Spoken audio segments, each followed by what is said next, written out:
Министерство обороны Республики совместно с 4-й российской военной базой организовали круглый стол на тему военно-патриотическое воспитание подрастающего поколения. На круглый стол были приглашены министр образования Наталья Гасиева, преподаватель ЙОГУ и преподаватели кадетской школы вместе с учащимися. Встреча приурочена к празднованию 23 ноября ко Дню мужества и народного единства. Тематика круглого стола прежде всего патриотическое воспитание. Директор кадетской школы Эдуард Алборов рассказал, на чем делается акцент в кадетской школе в деле воспитания подрастающего поколения, отметив, что в школе разработана программа «Кадетское движение».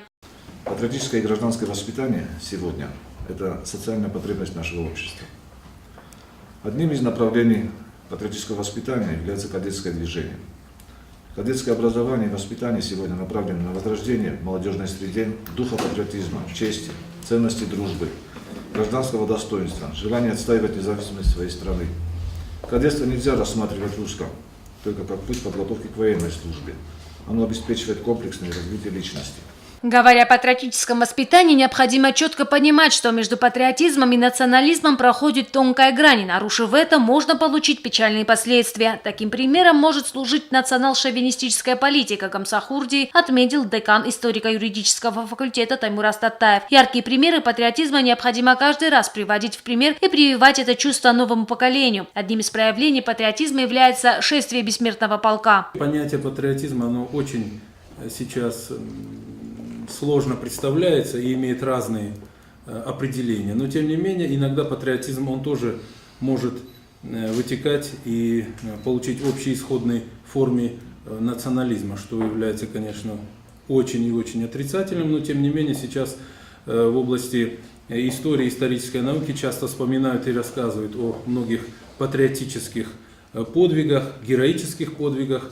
Однако на некоторую арену, и в частности, возможно, что является очень чересчур отрицательным, может выходить национальный национализм в той мере, какой он ярко проявляется. Любить родину – это самое главное, так считает преподаватель русского языка и литературы Ангелина Сомхиева. Учитель прививает любовь не только к предмету, но прежде всего к родине. Говорить о патриотизме нужно всегда и подпитывать это примерами. Залина Плеева, учитель истории, вспоминает знаковую дату – 23 ноября. Эта дата останется в истории Южной Осетии. Именно в этот день народ проявил самый настоящий патриотизм. Самое интересное – это то, что весь народ, весь город встал как один. Не было там, значит, там женщина или мужчина, или дети, только немощные не вышли, только больные. Все остальные были на подступах к городу. И это было такое действо, это было, это один порыв был. Результатом единого всплеска патриотизма, проявленного народом 23 ноября, стало признание нашей республики, отметил в своем выступлении статс-секретарь замминистра обороны Вадим Сиукаев. Министр образования Наталья Гасиева, говоря о патриотизме, отметила, что у каждого есть свое представление об этом, и прежде всего это память и генетическое предрасположение. У нас у всех патриотизм абсолютно правильный. В каком смысле правильный? Это понятие, которое живет не по закону, оно живет по велению сердца. Поэтому о патриотизме можно говорить много, долго, но самое главное, наверное, понимать его внутри себя.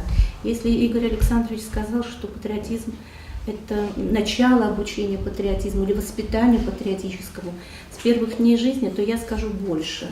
Это генетическая предрасположенность, это генетическое понятие. Именно поэтому мы сегодня говорим о памяти. И именно сегодня, поэтому мы говорим сегодня о войне. Участники круглого стола, учащиеся кадетской школы, подготовили доклады о своих дедушках, которые принимали участие в Великой Отечественной войне. Представители 4-й военной базы рассказали о военных подвигах женщин на фронтах Великой Отечественной. Всю эту неделю в школах республики проводятся уроки, конкурсы, показывают фильмы военно-патриотической направленности. Ирина Битева, Арина Ахмедоев, информационный выпуск сегодня.